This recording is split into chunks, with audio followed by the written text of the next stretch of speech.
दोस्तों, हर इंसान के जिंदगी में बहुत सारा ऐसा दिन होता है जब वो ये महसूस करता है कि यार आज का हमारा दिन खराब था, आज हमारे साथ बहुत बुरा हुआ, आज दिन भर जो जो हम कर रहे थे उसका सब उल्टा ही हो रहा था। तो ये कह सकते हो कि आज हमारा मनहूस दिन था या बहुत खराब दिन था, है ना।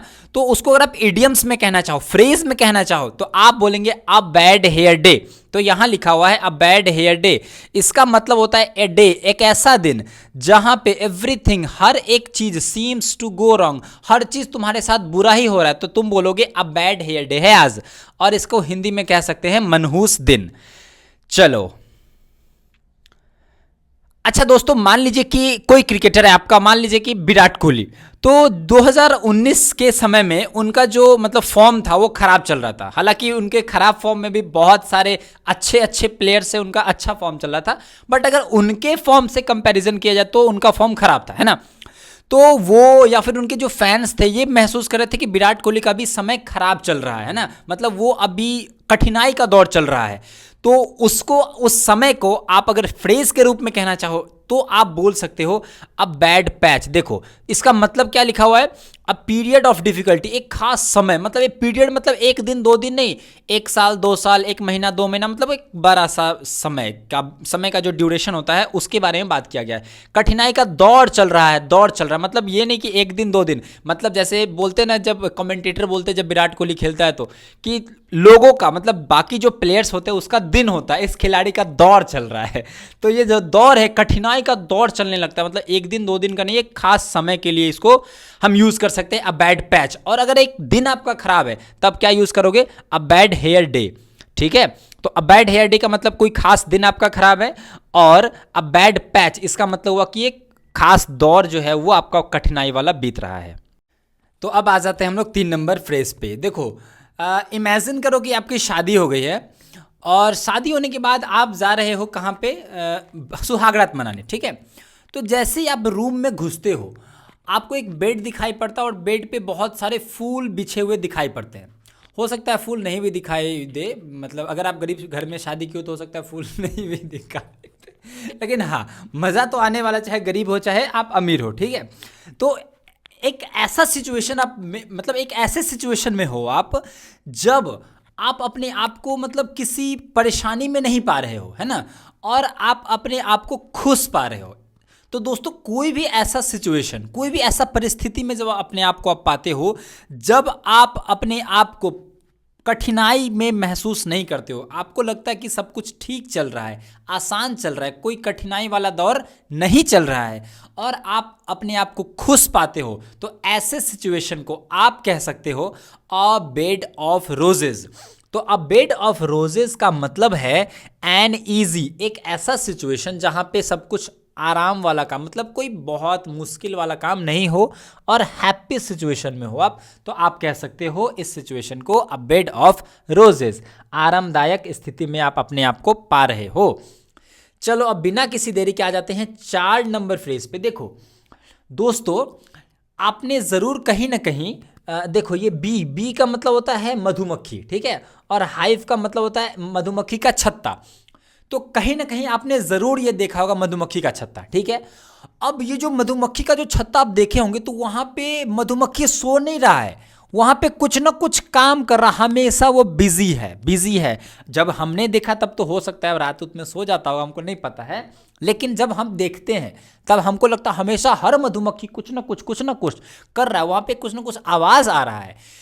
उसी प्रकार से आप अपने चौक पे, जैसे आप जिस भी शहर में रहते हो उस शहर का जो सबसे बड़ा मार्केट है वहाँ पे चले जाओ, तो सुबह 10 बजे से लेकर रात के 11, 12, 1 बजे तक वहाँ पे जो वो जो जगह है वो हमेशा बिजी रहता है, मतलब वहाँ पे बहुत सारे लोग आते हैं जाते हैं, काम करते हैं, है ना।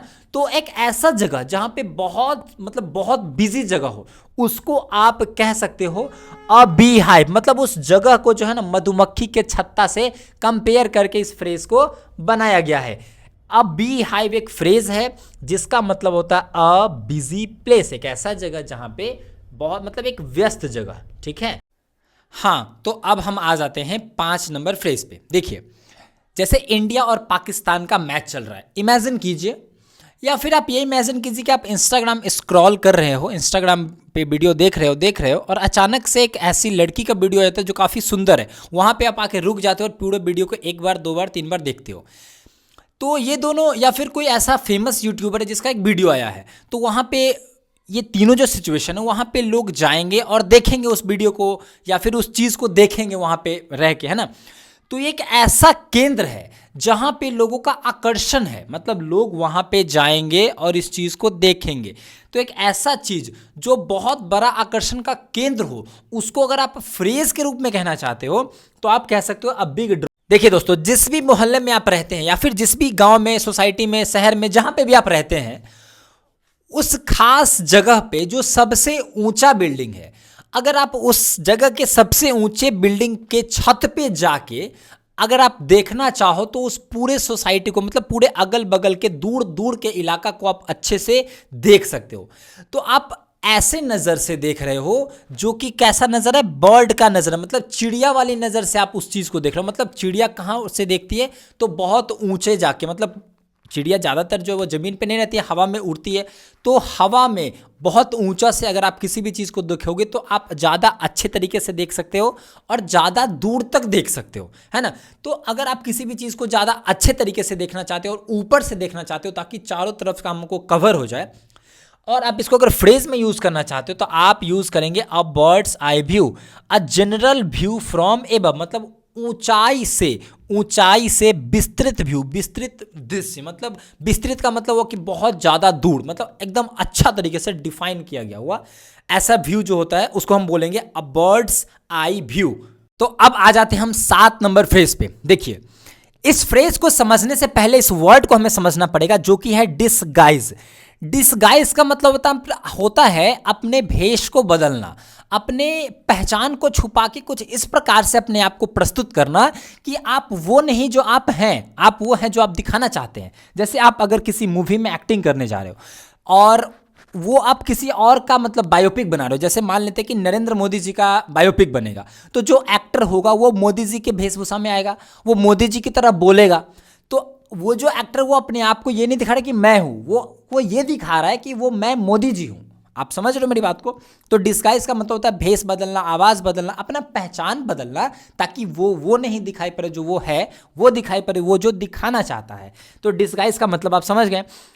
अब इसका मतलब क्या होता है, इस फ्रेज का मतलब होता है ब्लेसिंग इन डिस्गाइज का मतलब होता है something that seems bad turn out to be good. मतलब जैसे मान लेते हैं कि अगर गर्मी का मौसम पड़ रहा है जैसा अभी है, डॉक्टर ने आपको बोला कि भाई तुम्हें ना गर्म पानी पीना अभी, ठीक है, तो आपको बहुत गंदा लगे, अरे यार ये कितना गंदा काम बोल रहा है मेरे को करने के लिए, है कि नहीं। लेकिन अगर आप 1 2 दिन 3 दिन जो भी जितना भी दिन वो बोला गर्म पानी पीने के लिए, अगर वो पीते हो तो आपके लिए वो हाँ मतलब ये है मतलब हेल्दी है, आपके लिए वो प्रॉफिटेबल है और अच्छा है।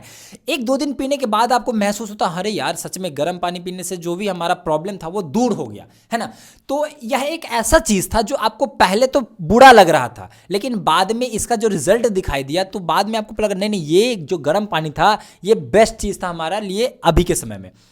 तो कोई ऐसा चीज़ जो आपको लगे कि ये गलत है, ये दुख है, लेकिन उसके वो एक्चुअली में वो आपके लिए सुख है। जब आप मेहनत कर रहे हो, जब आप पढ़ाई कर रहे हो तो आपको महसूस होता है ये तो दुख है, लेकिन रियल में यही सुख है, यही परम सुख है।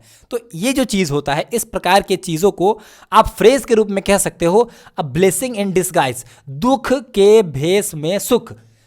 मतलब आप समझ गए होंगे अच्छे से। और अब हम आ जाते हैं 8वें फ्रेज पे, अ ब्लू आइड बॉय। अब ब्लू आइड बॉय का मतलब हुआ कि जैसे कोई ऐसा बच्चा जो सबका प्यारा हो, आंखों का तारा हो, बहुत प्यारा हो।